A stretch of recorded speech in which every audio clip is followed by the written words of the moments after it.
کړی دي په صحابه شي یو صحابي دا مصعب ابن عمیر رضی الله تعالی عنہ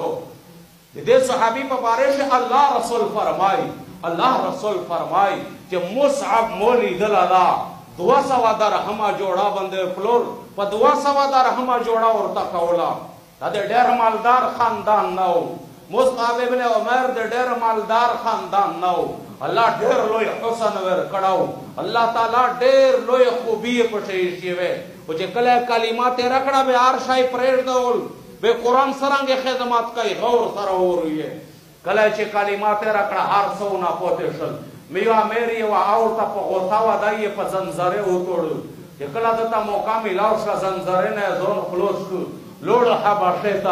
حبشه نه چې کله بیا په واپس راتلل وای دې ته دا خبر شو چې مکه اسلام ویړ شو مکه او اسلام مسلمانانو ته پدانا تکلیف زیات شو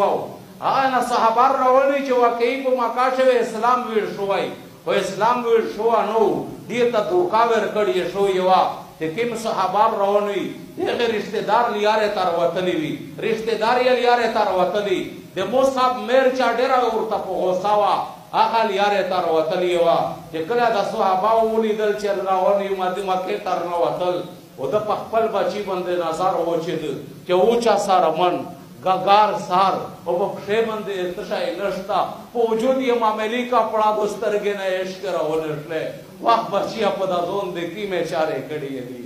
د مصعب په بارش الله رسول فرمای چې د 200 درهم په جوړا شه مې لیدل الله رسول وی پلور په 200 درهم په یک دور شه ورشمه جوړا ورته کولا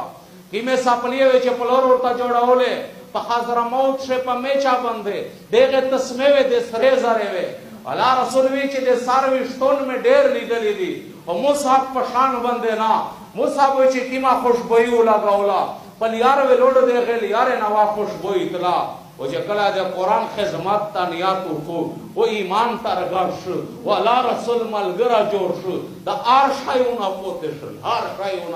شل مسجد قباء حضرت علی رضی الله تعالی عنہ فرمای چې الله رسول سره د صحابه نوستو چې زیارو خنستدل چې داسې دغه مصعب زون داسې تیرېد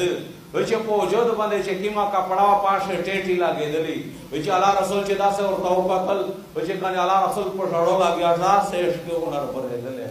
چې او یې ویل چې پیرانی د مصعب دا پیرانی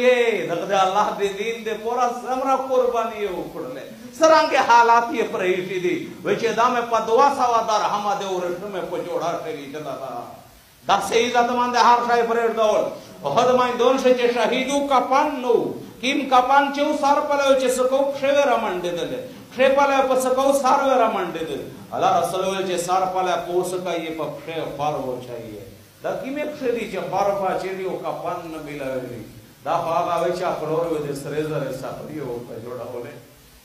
دا کیم وجود چې کپان نور ته ملوي دا په وجود دا چې د ورشمه خته خلور وروغستله وې دا تمام د خپل دین د پورا هر شای پرېږدول دا قرآن د دین خدمت ته پورا هر څه پرېږدول مکه پرېږدول زی ورینه پرېږدول خاندان یې پرېږدو خپل پردای یې پرېږدو مال دولت یې پرېږدول د نعمتینه پرېږدول فقر او غربت یې اختیار کو غم سمره ور سره لاګیدا کله چې د مدینه نه کسون